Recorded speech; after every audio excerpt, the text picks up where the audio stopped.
I know you've answered this on your show. Couple things. How can the Browns get even more out of Joe Flacco? Should we be worried about his age? And are you worried that he has one of these games that some of the backup quarterbacks have where they just don't play well? Well, he's going to have one, right? I think that's unrealistic to expect that Joe Flacco comes out here and puts more games together than he did when he was 28 years old on the Baltimore Ravens winning a Super Bowl. Like, he put 4 games together then. If you think he's about to put 6 plus 2 or something like that together, that's insane. At 38, that's just insane. He's going to have some clunkers in there.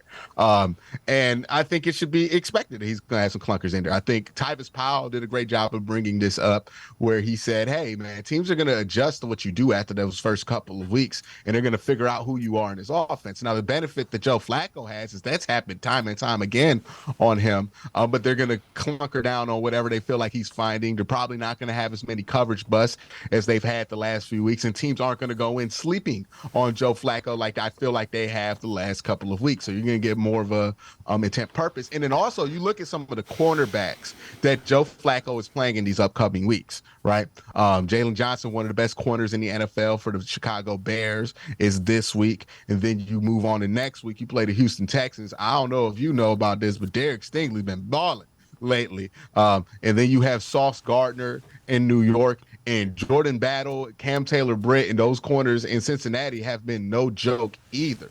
So he's going to go up against some steep corner competition, and when the corners are really good versus not that great the last couple of weeks, the margin of error starts to become a lot more significant when it comes to turnovers. Now, what can you do to get even more out of Joe Flacco is consistently be able to run the ball.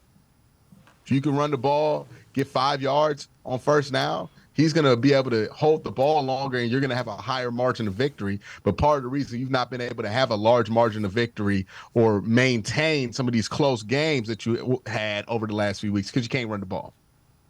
Yeah, and again, you should be able to run the football if you have Posick, Teller, and Bitonio. There's a framework there for you to run the ball. The other thing is as you mentioned, there were some matchups that they liked in the passing game the last couple of weeks relative to the secondary. So, they're taking that.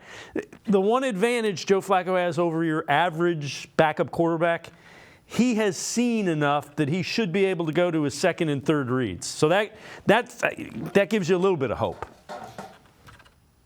Yeah, it does. But also, like, Joe Flacco wasn't always Mr. Progress to his second, third reads, even in his prime, right? Like, he would sometimes be like, the big thing with Joe Flacco is at times he will kind of default to deep ball check down. Like, that's what drove people crazy about him at the end of his stay in Baltimore, right? So I wouldn't ask Joe Flacco to be anything he wasn't earlier in his career, but he is a veteran enough quarterback to be right on that first read more often than he's wrong, even if they make the adjustment. Like, I think that's the bigger difference. And then, like, if he can get to his check down or if he can just throw it out of bounds, I don't think he's going to try to force as much, but sometimes that can be an issue with Joe.